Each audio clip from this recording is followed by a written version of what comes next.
Thorni Superman bilan kuch, chidamlilik, aql, jangovar aql, regeneratsiya, jismoniy kuch punktlari bilan solishtiramiz. Qani let's go. Kuch bu deganda zarba, shunaqa narsalar tushuniladi. Bunga yaqqol Superman Thordan kuchlidir. Hisob 1-0 Superman foydasiga. Chidamlilik Superman Darkseidning omega nuriga chiragan.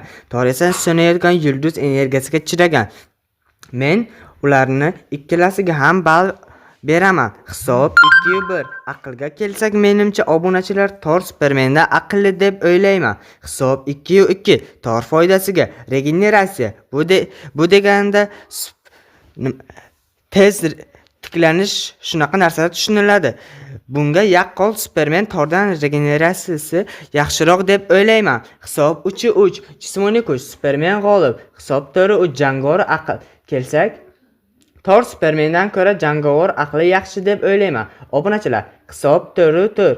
Endi ularni tasodifiy jangini tasavvur qilamiz. Qani let's go. Birinchi bo'lib Superman qo'li bilan Thorni uradi. Thor uzoq masofaga uchib ketadi. Keyin Thor Supermanga o'zining chaqmoqlarini otadi, lekin Supermanga katta jarohat yetmaydi. Superman bor kuchi bilan Thorni urib, Thorni yorib o'tadi va Thor o'ladi. Bu jang hech qanaqa qurollarsiz bo'ldi. Agar jang qurollar bilan bo'lsa, 55% bilan 55% ga 45% bilan Thor Supermanni yutadi. Asgardda esa 75% ga 25% dir.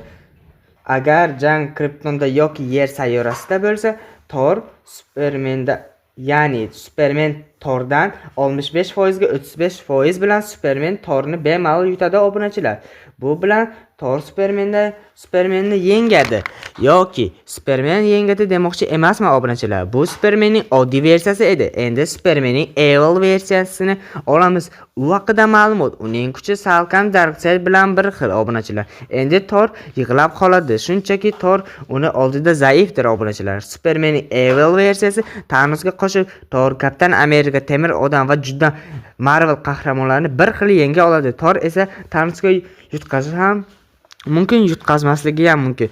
Bunga misol 55% bilan 45% ga Thor Thanosni yenga oladi obunachilar.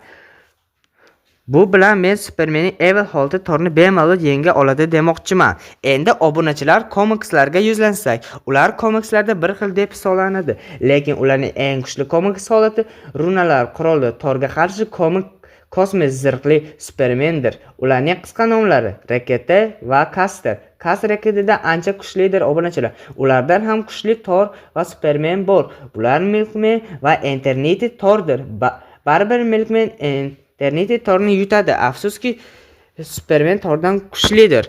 Kino olamda, multfilmda, animeda va albatta komiksda obunachilar. Videolarimiz shulardan iborat edi.